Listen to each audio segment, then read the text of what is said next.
Welcome back, sleepyheads. You've arrived right on time. History's favorite hour. Before Silas takes his first step, a word from the voice behind the clock. You know, the one who winds these walks, listens closely, and then lets the night do the rest. Galveston, Texas, June 1865. See, this is where freedom finally caught up to its own promise.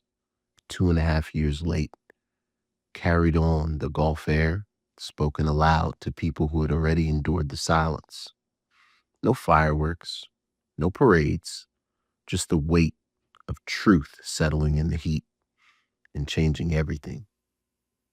It's the perfect place for a quiet walk because freedom doesn't arrive loudly, it arrives when someone finally listens. If you like walking history slowly, at human pace, come settle in with us. Join the Sleepy Circle.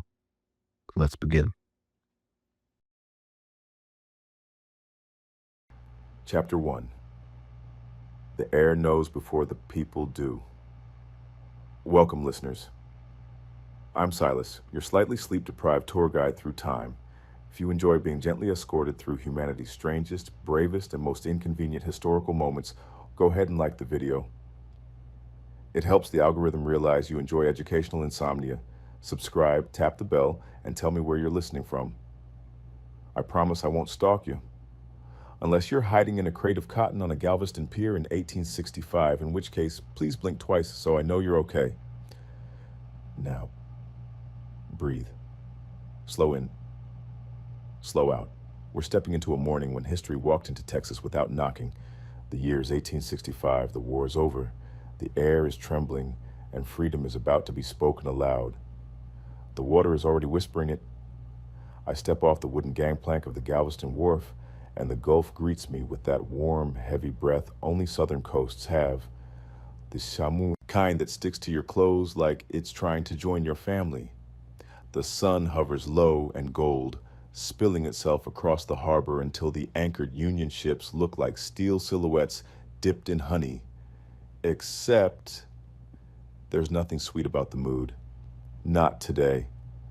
The wharf beneath my boots creaks like an old man warning me to tread lightly. The whole city feels like it's waiting for something to start. Or stop. Even the gulls seem confused. One sits on a piling staring directly at a group of Union officers on the deck of a ship, cocking its head like it's trying to read military orders. Honestly, same. Rumors have been ricocheting across the island all morning. Soldiers disembarking, papers being carried, officers standing unusually straight. Someone swore they heard church bells at dawn. Someone else swore they didn't. And in Galveston, no two rumors ever agree unless it's about the weather. I start walking down the pier, slow and soft, letting the wooden planks just speak before I do. A humid breeze tussles my hair as if welcoming me to the Gulf Coast with manners questionable at best. To my left, I hear metal hit wood. Then again, a kind of clatter you don't forget. Weapons. I turn and see the first encounter of the day. A pair of Confederate soldiers standing beside a small makeshift pile of surrendered equipment. Rifles, belts, a dented canteen. One of the soldiers drops a knife onto the pile with the reluctant flourish of a man giving up his last playing card. His partner rubs a hand over his jaw, which I assume has been clenched for about 4 years straight. Neither of them looks angry. Just emptied, like someone let the air out of their posture. A Union sergeant stands nearby, not gloating, just present, watching, ensuring the surrender is real. The Confederates don't bother meeting his eyes. They simply set their gear down, step back, and stare at the horizon like it personally betrayed them. I walk past quietly, offering a nod. One of them nods back with the slow, exhausted dignity of a man who has run out of other options. The air shifts again, and I swear it's carrying something more than humidity, a promise, or maybe a warning. I leave the wharf and step onto land. into the narrow streets leading toward the Strand. Market Row smells like a blend of molasses, salt, and last night's fish stew. Usually it'd be busy at this hour. Vendors shouting, horses trotting, children running where they shouldn't. But today there's a thinness to the noise. A hush stretched too tightly. On the far end of the road, a blacksmith stands in his doorway holding a hammer he clearly hasn't used since sunrise. His eyes are fixed on the Union ships like they're large, floating answers to a question he never dared ask. Then I start noticing them. People. Watching, but not quite stepping out. They hover in shaded doorways, behind barrels, beside cracked shutters. Freed men and women, black Texans whose lives have been held hostage by a war they didn't ask for. Their eyes track every soldier, every movement, every breath the city takes. They're not hiding. They're bracing, because hope can be heavy when it's been stolen too many times. A woman by a storefront clutches a small child on her hip. The little one keeps reaching up toward her face, touching her cheek, pulling at her lips, as if trying to make sure she's real. The mother's jaw is set tight, but her eyes are wide, flickering between disbelief and a kind of trembling anticipation. Next to her, leaning against a brick wall, an elderly man whispers a prayer under his breath, rolling each word like he's polishing a stone. His hat sits on the ground beside him, and his hands rest on his knees, thumbs tapping nervously. When he sees the Union flag on an officer's sleeve in the distance, his tapping stops. His breath catches. He whispers, barely loud enough for me to hear, "Lord, if it be true, let me live long enough to hear it myself." I slow my pace and my chest tightens in a way no humid Texas morning can cause. You can feel the weight of this street pressing in. Generations of pain held in place by a single sentence that hasn't been spoken yet. The Strand itself feels like a throat about to swallow. The storefronts are half open, half closed, as if unsure which version of the day they're preparing for. A baker wipes sweat from his brow and looks up the road toward the customs house, where rumors say a meeting of Union officers is happening right now. A boy runs past barefoot, shouting something about papers and freedom, only to be grabbed by a woman, maybe his mother, and pulled firmly into her arms. "Don't you go spreading lies," she warns him, though her voice shakes. He protests. She hushes him, pressing her face into his hair, holding him like he might float away. I keep walking, boots soft on dirt, breath steady, lantern unlit at my side. No need for it under this Texas sun that refuses to be subtle. The air feels alive, charged, not in a thunderstorm way. More like someone upstairs is rewriting the rules in real time, and the island can feel the ink drying. As I approach the end of Market Row, a cart rattles past me, its wheels squeaking an exhausted tune. The driver glances over his shoulder at the Union soldiers unloading equipment down by the docks. His eyes are sharp, suspicious, calculating. I can almost hear his thoughts. What will business look like when today ends? What will life look like? A group of young men in tattered shirts stand in a shallow alley, watching them too. Their expressions are unreadable, a mix of wariness and a flicker of something dangerous for the old order. Hope. Hope is always dangerous to the people who kept it chained. One of them, a tall man with shoulders like carved wood, looks directly at me. His jaw tightens, his eyes narrow. Then just as quickly, he exhales and gives me the slightest nod. Not a greeting, a warning. Something is coming. And he's right. The whole island knows it. You can feel it in the boards under your feet, in the tremble of the air, in the way even the insects seem to buzz on a different frequency. Galveston is holding its breath, waiting for the first official word that will break the world open. I stop at the base of Strand Street, rest my hand on the warm rail of a storefront, and listen. Somewhere nearby, a Union officer clears his throat. Somewhere farther, a church door creaks. Somewhere above, a gull screams like it knows the script before the actors. And as I stand in the humid hush of a Texas morning, I whisper what the air already knows. Freedom is coming down this road, whether the world is ready or not. Chapter 2. When orders change the world. I leave the hush of Market Row behind me and follow the pull of bodies drifting toward the customs house. The kind of pull you feel before a storm breaks, when people don't quite know why they're moving. Only that standing still feels wrong. The building rises ahead, solid, official, unimpressed by human drama. Thick walls, tall windows, a place where papers decide fates and ink pretends it isn't heavier than iron. Today, the customs house feels alert. Union soldiers stand posted at intervals along the street. Not aggressive, not relaxed, just ready. Their bayonets catch the sun at certain angles, glinting like punctuation marks at the end of very old sentences. I slow as I approach, boots brushing dust, breath steady. The crowd here is tighter, denser, voices low, eyes sharp. You can feel the tension humming under the heat, stretched thin like a wire pulled too far. And then it snaps.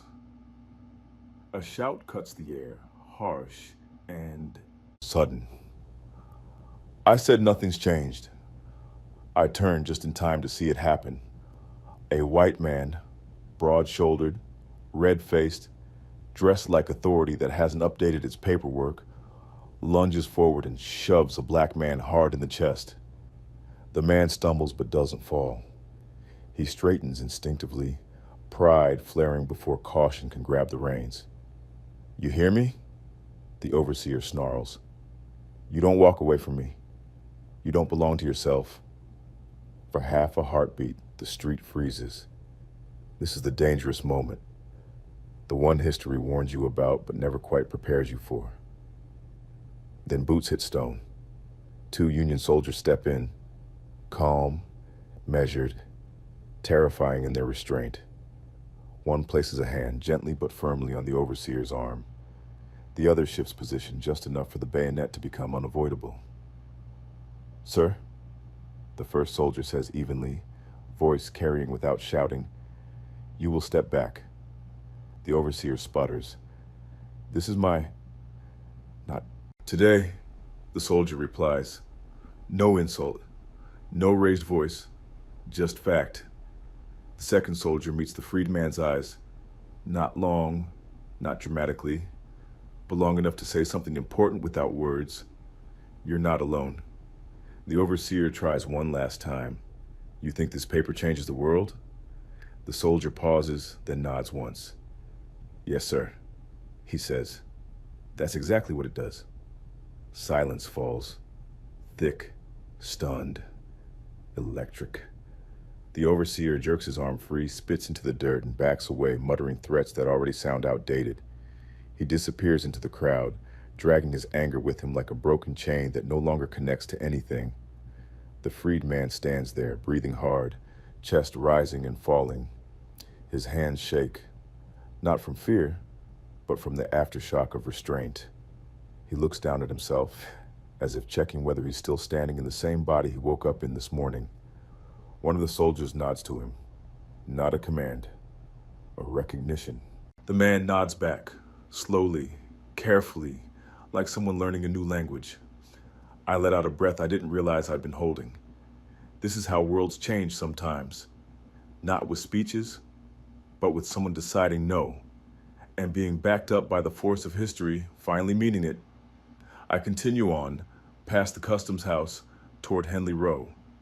The warehouses loom ahead, long brickbacks pressed up against one another, doors yawning open to the heat. Cotton bales sit stacked inside like ghosts of an economy, refusing to leave quietly. The air smells like salt, dust, and something sharp. Anticipation, maybe. And then chaos, joyful and uncontained, comes sprinting straight at me. A metal basin crashes to the ground behind me. Water exploding across the street in a sudden shimmering wave. Someone screams. Not fear, not anger. Joy. They rid it. A woman shouts, barreling into the road. skirts hitched up, hair coming loose. They read it. They read it out loud. Children. Pour after her, 2, 3, maybe 4, barefoot and wild-eyed, laughter and disbelief tangled together as they run. It's done, she cries again, voice cracking wide open. It's done. People stop, turn, freeze. The street catches fire with sound. They read what? Someone asks. The order? She yells back without slowing. Freedom. They said it plain. A man drops his sack of grain. A woman clutches her chest. Someone laughs. A sharp, disbelieving bark that turns into a sob halfway through. I step aside as the woman rushes past, her children streaming behind her like living proof that the future has just been released into the streets. Behind me, the sound spreads. Running feet, voices rising, doors slamming open. The rumor is dead. Freedom is no longer being whispered. It's being shouted, carried, run through the streets like a bell that refuses to stop ringing. I turn slowly, taking it all in. The warehouses, the soldiers, the people standing stunned. In the road, as the truth hits them in waves. This isn't celebration yet. This is the moment before, the instant when disbelief gives way to certainty, when hope stops asking permission. I rest my hand briefly against the warm brick of a warehouse wall and whisper, not to anyone in particular. They read it. The words feel solid in my mouth. Ahead, the sound of voices swells, pulling me forward toward churches, homes, and gathering places not built to hold what's about to pour into them. The day has shifted gears. In Galveston, every street, every breath has started moving with it. Freedom isn't knocking anymore. It's already inside. Chapter 3. The day people took their names back, I followed the current of voices through Galveston's humid streets. Voices thick with fear, shock, and something that feels like joy trying to crawl out of its grave and learn to walk again. The sky hangs low enough to lean on, heavy with heat and old history. The kind of morning where even the air seems to whisper, "Are we really doing this?" Ahead of me rises Reedy Chapel AME Church, modest, weather-worn, and already trembling under the weight of a crowd that looks like it's finally exhaling after centuries. And then, the shouting reaches me. Well, trying to shout. It's more like one exhausted man arguing with the tide. A plantation owner stands on the porch of a nearby house, face flushed red as Galveston's dirt roads. He looks like a man whose worldview has been knocked over by a stiff breeze and is demanding someone pick it back up. He's yelling at a crowd of freed people gathered in front of him. Men, women, children, some with arms folded tight, others with hands clasped in prayer or disbelief. Their eyes burn, but their bodies stay still. Too still. That dangerous kind of still that comes from decades of not being allowed to move. The order does not apply here, the man bellows, voice cracking. Not to my people. I will not. And that's when the universe sends in cavalry. Literally. A cluster of Union horsemen clatter around the corner, blue coats dusted with road grit, sabers catching the sunlight just right, like God wanted to add some theatrical lighting to this moment. Their commander reins up so sharply the horse snorts like it's offended. "Sir," he announces, voice carrying easily across the yard. "The order applies everywhere." The plantation owner splutters. "This is my property. Not anymore." It's said calmly, almost gently, like someone reminding a child that no, actually, you cannot own the moon. The owner opens his mouth again, but the cavalry officer turns his horse slightly, blocking the man's view of the crowd like he's shielding them from a contagious stupidity. "If you interfere with these people's freedom," the officer continues, "you will answer to the United States Army." You could have heard a feather fall. Then, one woman in the crowd lets out a gasp. Not a scream. Not a sob. Just fragile, startled. Oh, that breaks open everything. A man next to her drops his hat. A teenage girl clamps both hands over her mouth. An old man's shoulders tremble once, twice, then collapse forward like he's finally bowing under the weight of relief. And then the noise erupts. Not angry, not violent. It's a sound I've only heard twice in all my wandering. Once in Warsaw, after the occupation ended. Once in Tokyo, after the bombing ceased. A sound made by people who survived the impossible. It comes out as shouting, laughter, crying, sometimes all three layered over one another like chords in a hymn. Some raise their hands, some drop to their knees, some simply close their eyes, as if letting the idea of freedom soak into their bones. Me? I just stand there trying not to cry like a sentimental Victorian aunt at a wedding. And also trying not to make a joke about the plantation owner being one bad day away from turning into a cautionary tale on a political pamphlet. Eventually, I tear myself away from the wave of emotion and continue down toward Avenue H. The streets feel different now, like the dirt itself knows the score has changed. As I walk, people rush past me, messengers without titles, running house to house, field to field. They're free. Tell Auntie May. Make sure Uncle Jacob hears. They can't take your baby no more. Tell everybody. They read it. It feels like the entire city is passing a spark from hand to hand, praying it won't go out. A few blocks down, I hear a sound that, frankly, terrifies me more than gunfire. Hysterical laughter. I round the corner. There, in the middle of the road, is a man on his knees. Dust clinging to his trousers, shoulders shaking so hard it looks like he's being rattled by an invisible force. He's laughing and crying at the same time. Big, ragged, body-racking sounds that seem to scrape up everything he's ever been forced to swallow. I slow my steps and approach, carefully, because nothing in history is more sacred or more fragile than a person cracking open under joy. He looks up at me, eyes full, tears running in crooked paths down his cheeks. My mama, he gasps, voice breaking. My mama, she's free. He laughs again, loud, wild, almost disbelieving. His hands tremble like he's holding back a lifetime of earthquakes. Thought she'd die before she ever heard it, he says, shaking his head. But she gonna hear it today. She gonna hear today. And he collapses forward, palms pressed into the dirt, forehead nearly touching the ground like he's praying and laughing and drowning all at once. The sound coming out of him is so raw, it feels indecent to witness. I kneel beside him, not touching him, just close enough for presence to count. He laughs until the laughter breaks into sobs, then back into laughter again.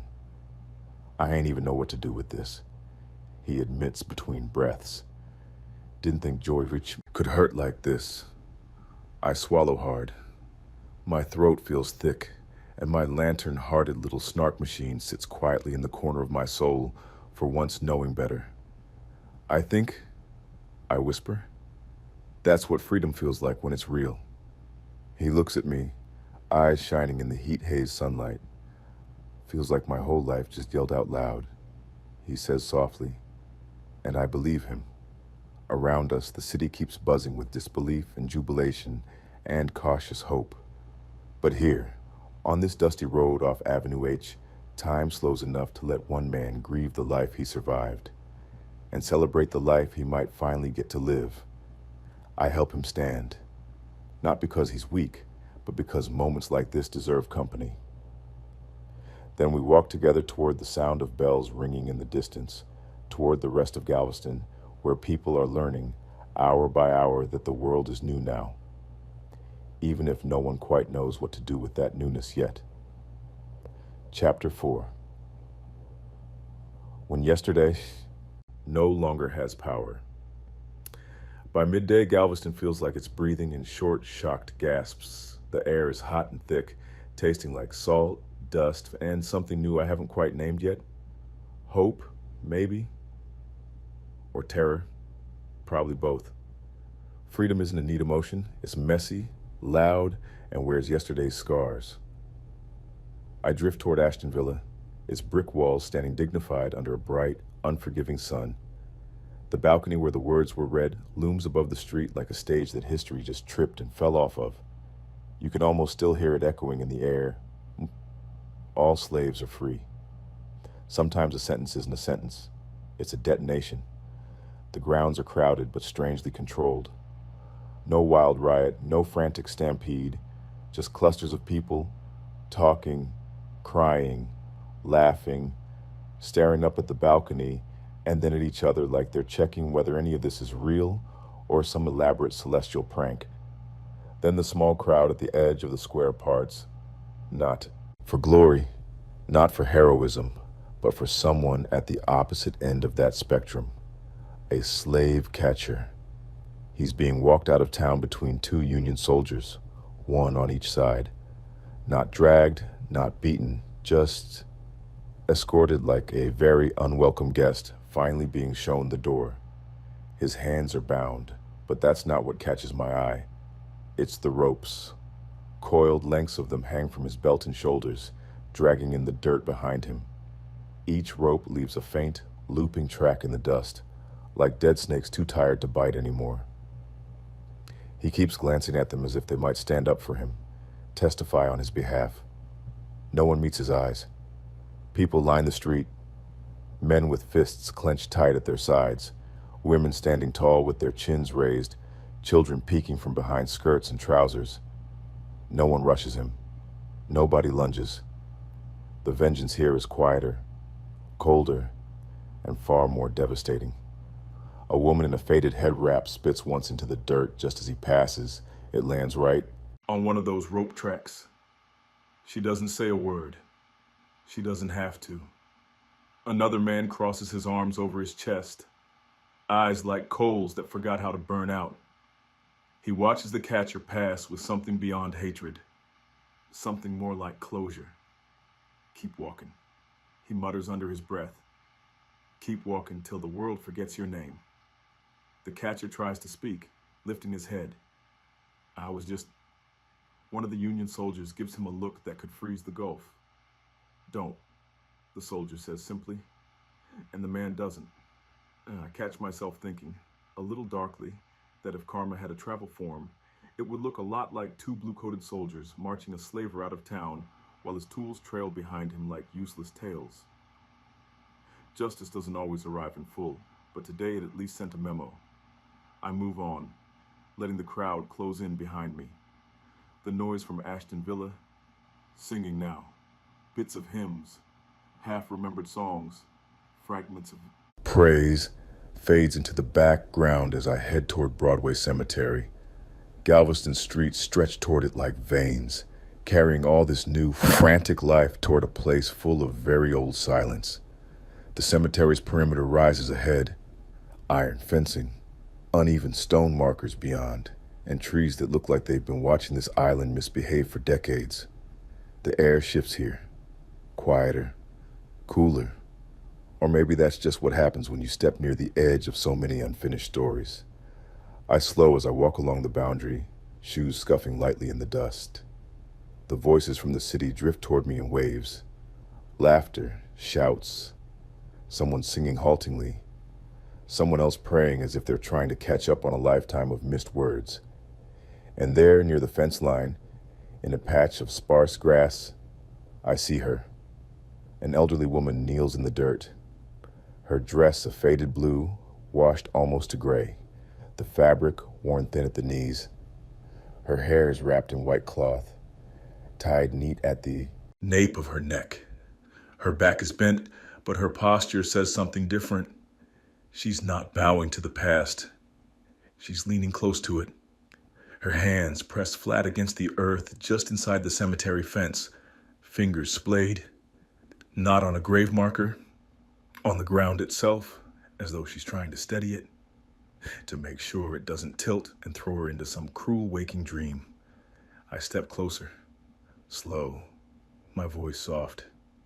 Ma'am? She doesn't look up right away. Her lips move, whispering words into the soil. I pause, listening. The breeze catches fragments and carries them to me. Told you I'd keep going. Never thought I'd see it. Oh, child, they're free now. All of them. Her palms flatten harder into the dirt. Finally, she tilts her head, just enough to glance my way. Her eyes are wet but clear, sharp as broken glass, ancient as the stones behind her. I never believed I'd see this day, she murmurs. Not to me exactly. To the ground. To the names. Under it. To the bones that never got to hear General Order Number 3 read out loud under a summer sun. She pats the earth gently, the way you might comfort a restless child. I told him, she continues, voice trembling. I told him I'd keep breathing long as I could. Just in case. Just in case the Lord let somebody say the right words where everybody could hear. Her fingers curl, digging into the soil. Didn't think, she whispers, didn't think I'd live long enough to come tell them myself. I look past her, through the fence, at the rows of graves. Some marked, some half swallowed by weeds, some missing altogether. The dead here aren't just watching history. They're missing it. That might be the cruelest part. Feels like the ground's humming, she says suddenly. And she's right. Or maybe it's my imagination. But the air around us seems to vibrate. From the cannons fired at dawn, the horses' hooves, the choked cries, the laughter. That's starting to sound less like a question and more like a fact. Behind us, somewhere in the streets, a song rises. Dozens of voices stumbling their way into harmony. The kind of song you sing when you don't know all the verses yet, but you refuse to stay silent while you learn. The woman closes her eyes. You hear that? She asks the ground softly. That for you too. We ain't gonna leave you out. I feel it then, this strange, heavy awareness that I am standing between worlds. The living, who are just now being handed their tomorrows back, and the dead, who never got the chance to step into this morning. I rest my hand lightly on the iron fence. It's warm from the sun, vibrating faintly with the footsteps passing in the street behind me. For a moment, I imagine the cemetery walls aren't boundaries, but drums, carrying the rhythm of this day down into the bones that waited for it. If ghosts ever had the right to be loud, it would be now. I hope, I murmur. Under my breath, wherever you all are, someone told you today's news early.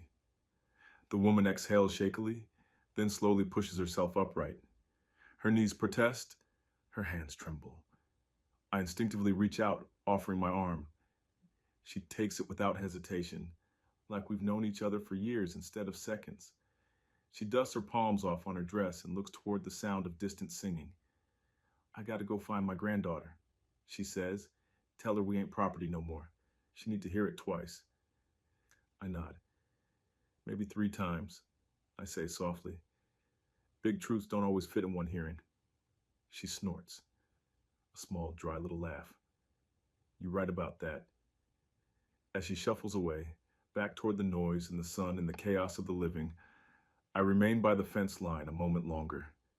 Behind it, the gravestones stand in their endless rows, stone witnesses to a world that took too long to change. I can almost feel their gaze on my back, not angry so much as expectant, as if they're saying, good. Now don't you dare waste this. The wind kicks up, carrying a scrap of a shouted phrase from somewhere down the road. We free now. It drifts across the cemetery, over the stones, through the trees, and if I'm very, very quiet inside myself, I can almost hear the answer rising from the ground. Finally, Chapter 5. Hope rings louder than chains ever did it. Market Street is alive in a way I don't think it has ever been, not even on festival days. Not even when ships came back heavy with cotton and rumor. Today, the air feels charged, like someone rubbed the entire island with a wool blanket and now everything might spark. And the source of all that electricity, a child on a crate, with a bell far too small for the amount of enthusiasm he's trying to force through it.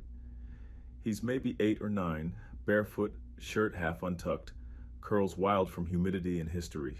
But he swings that bell like he's leading an army of angels. Each clang ricochets off storefronts, rattles windows, and probably wakes a few confused chickens. Clang, clang, clang. People turn. People laugh. People cry. A woman shouts, "Ring it, baby, ring it for all of us." And he does, throwing his entire upper body into it, nearly tipping off the crate with every triumphant swing. The sound feels like a heartbeat. No, like 5,000 heartbeats sinking for the first time. Clang. If joy had a sound, it would be this. If rebirth had a ringtone, someone should absolutely record this kid. I walk slowly, letting the noise wash over me. Men grin through tears. Women fan themselves rapidly, either from emotion or heat or both. A few older folks sit right on the dirt, unable to stand under the weight of the day. A group of newly freed men gather around the boy, as if protecting a small, ringing sun. One of them grins so wide it looks like it hurts. "That bell," he says, "sound better than any chain I ever heard." He's right. Hope rings louder. Always has. Always will. I keep walking, following the growing crowd funneled toward 22nd Street, the location every rumor points to, Union headquarters. And sure enough, as I turn the corner, there it is. A small cluster of Union soldiers gathered around a rough wooden board propped against the building. They're hammering a document into place, steady, authoritative, like they're nailing the world's spine back into alignment. General Order Number 3. Fresh ink. Fresh truth. Fresh future. People crowd forward, shoulder to shoulder. Some stand on tiptoe. Others push gently, apologizing even as they do so. History makes everyone forget their manners at least a little. A soldier steps aside so the front row can see. A hush rolls through the crowd. Not silence exactly, but the kind of quiet that happens when people hold the same breath at the same time. A woman in a faded calico dress reaches out with trembling hands, touching the edge of the posted paper like it might vanish if she blinks. She swallows hard, then begins reading aloud. Her voice cracks on the first word. This... She stops. Tears pool. She tries again. This is the order issued by Major General Granger. Her voice is soft, but every ear strains to hear that all slaves are free. A sound moves through the crowd. A collective exhale. A gasp. A sob. A laugh. Like 100 emotions crashing into each other and agreeing to share the same mouth. The woman sways, catching herself on another's shoulder. Then she reads the sentence again. Then again, as if tasting it, as if making sure the flavor isn't a trick. Others join in, stumbling over the words, repeating them, letting them settle into their bones. All slaves are free. The phrase, said aloud, seems to rearrange the molecules in the air. Behind me, a man falls to his knees, hands covering his face. His friend crouches beside him and clutches his shoulder. I hear him whisper, "We in it now. We in the day our mamas prayed for." A woman presses her forehead against the wooden post, whispering thanks between every breath. A teenager leans back against a wall, stunned, like someone pulled the universe out from under him, but in a good way. And another person laughs a little too loudly, the sound bursting out like champagne finally uncorked. A Union soldier watches the scene, his expression softening. He doesn't smile. Regulations maybe, but his eyes do. I step in closer, reading the document for myself. Words inked in neat script that redefine millions of lives in a single morning. This involves an absolute equality of rights and rights of property. This order is to be obeyed from this day forward. I whisper them under my breath. Even as an observer, even out of time, the words feel heavy, sacred. A little girl climbs onto her father's back to see better. "Daddy, what it mean?" she asks. "It mean," he says, lifting her higher. "We ours. Now. Not owned, not borrowed, not controlled, ours. All around me, the crowd shifts from disbelief to realization to celebration, quietly, loudly, graciously, fiercely. Every emotion comes to the surface with no apology. One woman lifts her arms to the sky and cries, "Lord, if you're watching, we free, we free." Her voice cracks open the air, and others around her echo it, a chorus built from raw, shaking truth. At the edge of the group, an old man removes his hat and presses it against his chest. He doesn't say a word. His eyes are on the document, but I know, without knowing how, that he's seeing every year behind him at once.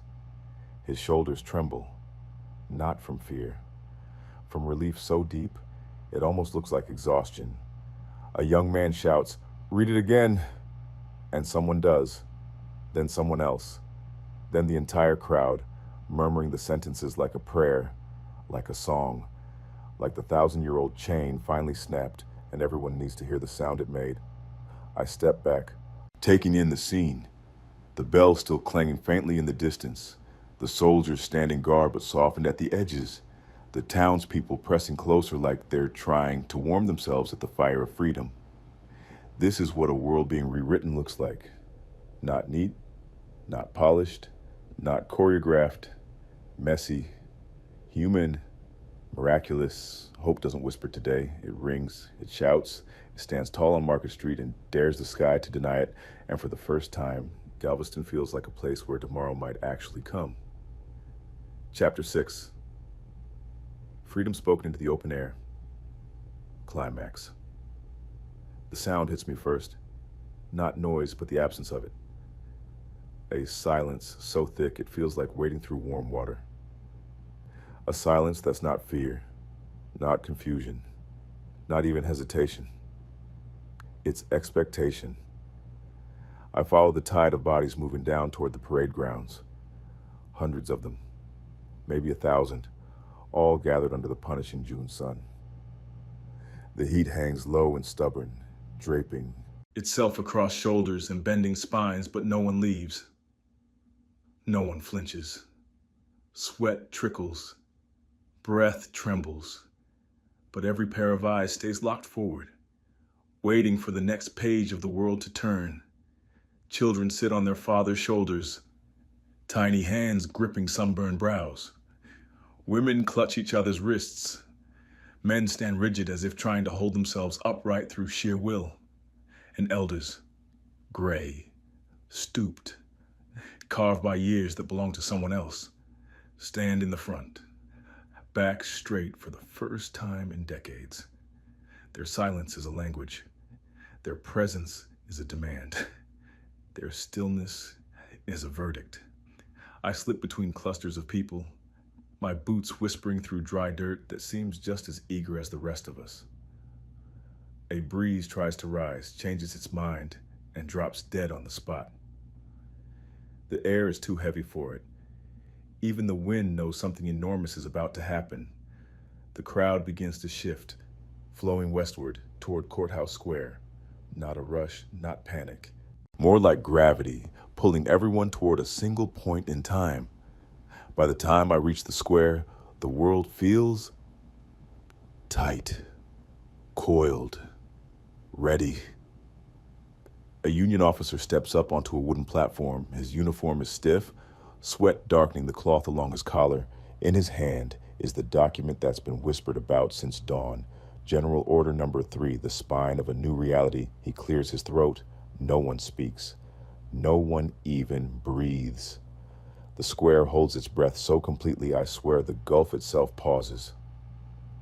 The officer lifts the page. His hand shakes. Just once. Just barely. And then steadies. When he speaks, his voice is not loud, but it cuts through the air with a weight sharp enough to leave marks. All slaves are free. That's it. 4 words. It's a sentence that breaks a world and builds another in one breath. For a moment, one impossible, suspended moment, no one reacts. The words just hover in the heat like a spark that hasn't yet chosen which direction to burn, and then, spark catches. A gasp rolls through the square. Not a single sound, but but hundreds overlapping. Shock, disbelief, joy so overwhelming it doesn't fit inside a body. The kind of joy that has to escape a sound or collapse a person from the inside out. A woman cries out and sinks to her knees, hands over her mouth, shoulders shaking with the force of relief. A man throws his hat high into the air, laughing and sobbing in the same breath. Another stands completely still, eyes closed, face tilted toward the sun as if he's trying to let freedom soak into his skin. Some shout, raw, jagged, powerful. Some fall. Some sing half-remembered hymns that never had a chance to be sung freely before now. One older man simply whispers, "Thank you," to no one in particular, maybe to everyone. The square transforms, sound finally slamming back into it like a bursting dam. People embrace strangers. Children run in circles, shrieking with excitement. Someone starts clapping, then someone joins, then another. Soon it becomes a thunderous, uneven, beautiful rhythm. Life beginning again. And I just stand in the middle of it all, lantern in hand, throat tight, chest heavy in the best possible way. History is loud today. History is loud and holy and human, and as the sun sinks lower, the celebration spreads through Galveston like the world's most necessary wildfire. Drums appear from nowhere. Someone starts a dance. Someone else begins a prayer. Voices rise, singing, shouting, laughing, filling the twilight with a sound that's been bottled for centuries and finally uncorked. Freedom in the open air. Freedom sung into existence. Freedom claimed under a Texas sky that, for once, seems proud of the people beneath it. Night settles in, warm and humming, as if the stars themselves are leaning in to watch rebirth unfold. Lanterns glow, feet stomp, choirs rise out of nothing. Stories spill into the heat, unbroken for the first time. And me? I take one last slow step back, watching. Them, these men and women stepping into the beautiful, terrifying, breathtaking unknown. Not carried, not herded, not owned. Walking on their own legs toward their own future. Sleep gently, sleepyheads. The circle remembers you, even when time forgets.